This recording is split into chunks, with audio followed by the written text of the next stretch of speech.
Assalamualaikum warahmatullahi wabarakatuh. Salam parameters, kembali lagi di channel Suplemen Matematika bersama Bang James. Soal nomor 46 ini kita memiliki sebuah kubus 6 sisi katanya. Yang di setiap sisinya itu ada titik-titik dengan nilai titiknya adalah 2, 3, 4, 5, 6, dan 7. Diketahui Fikri membuang salah satu titik secara acak gitu. Jadi setiap sisinya ada kemungkinan terpilih dan dibuang satu titik random gitu. Yang mana setiap titik yang akan dibuang itu memiliki peluang yang sama, artinya itu sangat tidak ada berpengaruh titik 2, 3, 4, 5, 6, atau 7 yang dibuang. Nah, jika kubus tersebut diputar di mana setiap sisi memiliki peluang yang juga sama, artinya dia tidak berat alias setimbang, ini sangat adil kubusnya. Nah, maka peluang bagian atas sisi kubus memiliki titik berjumlah genap itu berapa peluangnya? Baik, parameter dari soal ini kita menyadari bahwa ada dua kejadian. Apa itu? Sebut saja A1 itu adalah kejadian pertama, yang mana kejadian pertama ini itu adalah kejadian kita membuang titik. Kejadian membuang sembarang titik alias mengurangi satu titik di salah satu sisinya, cuma salah satu ya. Lalu kejadian kedua, yang mana kejadian pertama telah terjadi. Nah, ini udah mengisyaratkan bahwa ini adalah peluang bersyarat atau peluang yang harus didahului oleh kejadian lain, yaitu kejadian yang muncul bagian atas itu adalah titik. Jadi titik yang genap. Jadi titik genap itu berada di atas sisi kubus. Nah, karena ada dua kejadian, maka peluang yang kita gunakan adalah peluang bersyarat. Dan kejadian kedua harus disyaratkan kejadian pertama telah terjadi. Baik, parameter kita bagi kasus. Apa saja kasusnya? Kasus pertama itu yang kejadian satunya yang kita buang titiknya adalah bilangan ganjil. Ganjil yang terpilih itu, yang dibuang titiknya. Nanti baru kita lanjutkan ke kejadian dua, yaitu sisi yang munculnya adalah sisi bagian genap. Nah, apa peluangnya?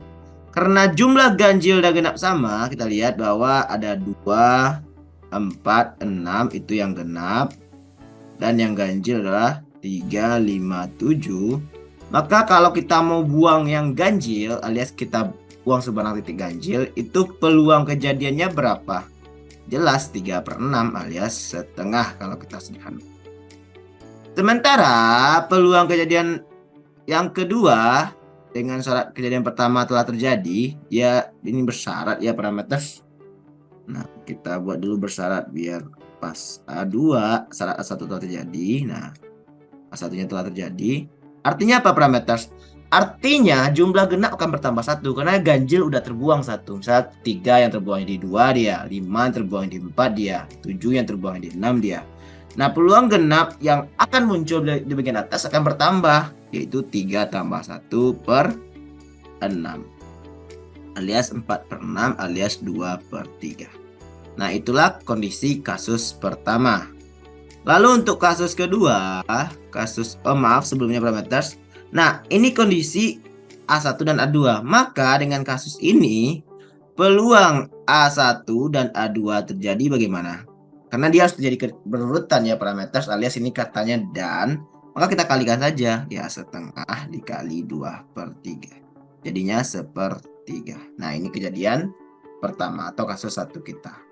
Untuk kasus 2 dengan cara yang sama tapi kondisi berbeda, A1 kita adalah bilangan genap yang kita buang bagian titiknya.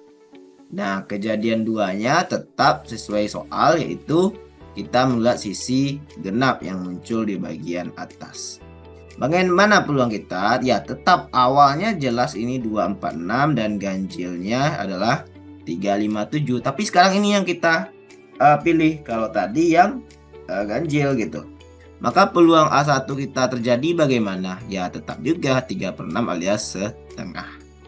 Namun kejadian A2 dengan syarat A1 telah terjadi itu kan berubah. Kenapa? Karena dipilih bilangan genap, otomatis genap akan berkurang karena genap itu akan jadi ganjil. Maka yang genap akan sisa bagaimana? Ya, 3-nya dikurang 1 bagi 6 alias 2/6 alias 1/3. Nah, dari ini semua bagaimana parameter? Artinya peluang A1 irisan A2 terjadi itu adalah setengah kali sepertiga alias 1/6. Nah, ini kondisi dari kasus 2 kita. Karena ternyata semua kemungkinan peluang agar sisi yang genap berada di atas, maka kasus ini mengikuti aturan penjumlahan. Karena dua kejadian ini nggak mungkin terjadi bersamaan. Maka peluang A1 irisan A2 secara umum adalah peluang kejadian kasus 1 ditambah peluang kejadian kasus 2. Alias 1/3 tambah 1/6 yang sama dengan ini 2 tambah 1/6 alias 3/6 alias setengah. Nah, jadi peluang ini terjadi adalah setengah. Dan ternyata di sini opsinya tidak ada bentuk seperti ini. Nah, dugaan Bang Jens ini memang tidak ada opsinya. Tapi bagaimana menurut parameters? Apakah ada kejadian atau kasus kita yang kurang atau kita salah memahami soal? Ditunggu komentar parameters di kolom komentar dan kita berdiskusi di sana.